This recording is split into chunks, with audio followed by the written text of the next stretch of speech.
के लिए सबसे पहले हम इसको समझेंगे और इसको करेक्टली करना है तो पहले इसको अच्छा तरीका से समझेंगे और उसके बाद फिर सॉल्व करना शुरू करेंगे। जैसे मान लीजिए ए बी सी को गुणा करना है पी क्यू आर, ये संख्या है जिसका इकाई अंक आर है, दहाई क्यू है और सैकड़ा सी है। इसको गुणा करना है और एक ही लाइन में लिखना है कि इसका आंसर क्या आएगा। तो इसको हम लोग सबसे पहले करेंगे कि इसके लिए ट्रिक, इसको 5 खंड में तोड़ के समझेंगे।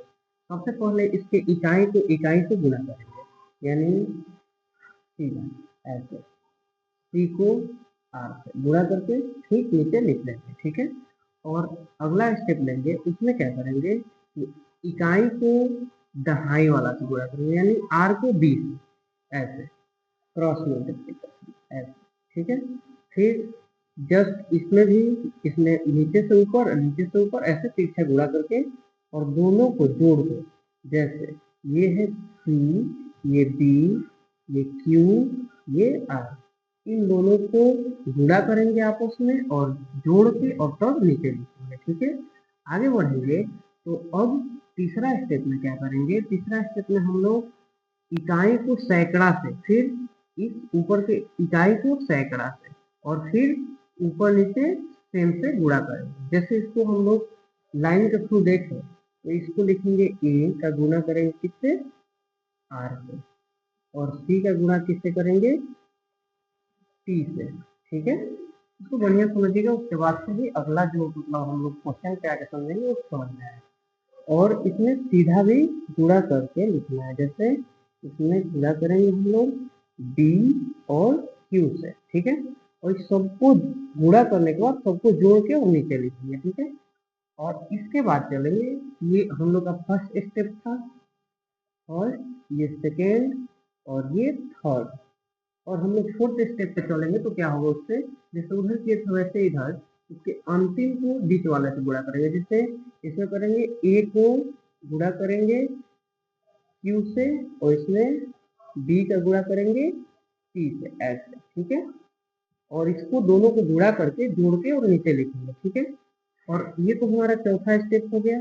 और पांचवा स्टेप में आते हैं तो उसमें जैसे उसमें स्टार्टिंग में नीचे का ऊपर से गुणा करके डायरेक्टली लिखे, वैसे ही पांचवा स्टेप में हम लोग ए का सी से गुणा करेंगे, नीचे से ऊपर का है चाहे ऊपर से नीचे का है, ठीक है। और ये हो गया हमारा पांचवा स्टेप। ये जब 5 स्टेप हम लोग करेंगे तो हम लोग का आंसर आ जाएगा, ठीक है। ये चीजें समझ में आया होगा। चलिए इसको हम लोग क्वेश्चन के थ्रू से समझते हैं। देखिए जैसे 2 3 4 है, 3 2 1, ऐसे कुछ भी संख्या ले सकते हैं हम। तो इसको करेंगे रेडी, इसके माध्यम से हम लोग इसको समझते हैं। और ये समझने में थोड़ा सा टाइम लगेगा, लेकिन अगर हम समझ जाएंगे तो इसको बनाना बहुत आसान हो जाएगा, ठीक है। तो देखिए पहले हम लोग क्या करेंगे, पहला को ऊपर नीचे गुणा करेंगे। जैसे हम लोग आ गए यहाँ पे 4, ठीक है। फिर इसमें हम लोग दूसरा दूसरा टॉपिक पे क्या करते हैं, यहाँ पे इसको दहाई को इकाई से गुणा करते हैं और फिर इकाई को दहाई से गुणा करके जोड़ के लिखते हैं। तो मान लीजिए इसको हम लोग 3 से तक, एक कितने 3 और ये 2 चौका 8, 3 और 8 कितना हो जाएगा 11, यानी सेकेंड स्टेप में हमें 11 प्राप्त हुआ, ठीक है। आगे बढ़ते हैं तो हम लोग तीसरा स्टेप में क्या करेंगे कि पहला का अंतिम से गुणा ऊपर से। देखिए आर का ए से ऐसे, आर का ए से, तो यहाँ पे एक का 2 से करेंगे तो 2 एकम 2, ठीक है। और फिर इसका गुणा करेंगे 3 से 4 का, 3 चौका 12, तो ये 2 और 12 कितना हो जाएगा 14 हो जाएगा, ठीक है। और इसमें 2 का 3 से करेंगे तो 2 3 6, 14 और 6 हो जाएगा हमारा 20। तो हम लोग का तीसरा स्टेप में 20 मिला, ठीक है। समझ में आ रहा है, आगे बढ़ते हैं, ठीक है। अब चौथा स्टेप में देखते हैं तो p का b से गुणा करते हैं, ठीक है।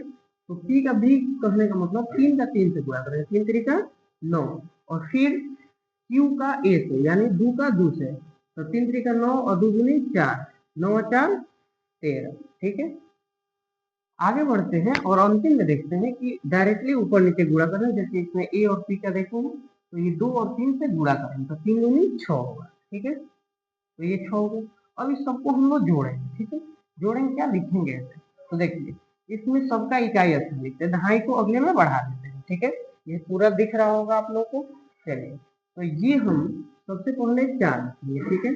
4 के बाद यहाँ पे इसमें तो कुछ हाथ में लगा नहीं, तो इसको ऐसे ही 4 छोड़ देंगे। फिर आगे बढ़ेंगे, दूसरा स्टेप में हमें 11 मिला है, तो 11 के लिए हम लोग 1 लिखेंगे, ठीक है। 1 लिख दिए और हाथ में लगा हुआ है 1, तो अगला में बढ़ाएंगे उसको, अगला में यानी ये 20 है तो ये हो गया 21, 21 हो गया तो ये 1 इकाई रहे, इकाई स्थान पे लिखेंगे और आगे बढ़ेंगे। तो इसमें बचा हुआ है 2 और 2 इसमें आएगा तो ये 15 हो जाएगा, ठीक है, समझ में आ रहा है। तो 15 के लिए हम लोग यहाँ पे लिखेंगे 5, ठीक है। और 5 के लिए 5 तो लिख दिए, हाथ में लगा हुआ है 1, तो 1 को यहाँ पे हम लोग आगे बढ़ाएंगे यानी इसमें आ जाएगा, तो हो जाएगा ये 7, ठीक है। यानी इसको हम लोग गुणा करके देखें तो हमको इतना ही प्राप्त होगा, ठीक है। समझ में तो आया ही होगा, और आगे बढ़ते हैं, ठीक है। देखिए ऐसे ही एक क्वेश्चन लेते हैं, ठीक है। जैसे मान लीजिए इसको हम लोग डायरेक्टली करेंगे, ठीक है। जैसे मान लीजिए 3 7 1 2 5 2 लेते हैं, ठीक है। इसको हम लोग डायरेक्टली गुणा करके देखते हैं, तो स्टेप को सबको समझ में आ ही गया होगा, और इसको हम लोग देखेंगे कि ये कैसे सॉल्व होगा, ठीक है। तो चलिए इसको हम लोग सबसे पहले ऊपर नीचे गुणा करते हैं, तो लिख देते हैं 2, ठीक है, समझ में आया। आगे बढ़ेंगे तो इसको तिरछा तिरछी दोनों को गुणा करके जोड़ के लिखते हैं, तो 2 सते 14 या 5 एकम 5, 14 5 19 होता है, तो 19 का 9 लिखेंगे, हाथ में लगा हुआ है 1। और अगला स्टेप में करते हैं कि इन दोनों को गुणा करते हैं, फिर इन दोनों को गुणा करते हैं, फिर ऊपर नीचे गुणा करते हैं, अब तीनों को जोड़ के तब लिखते हैं।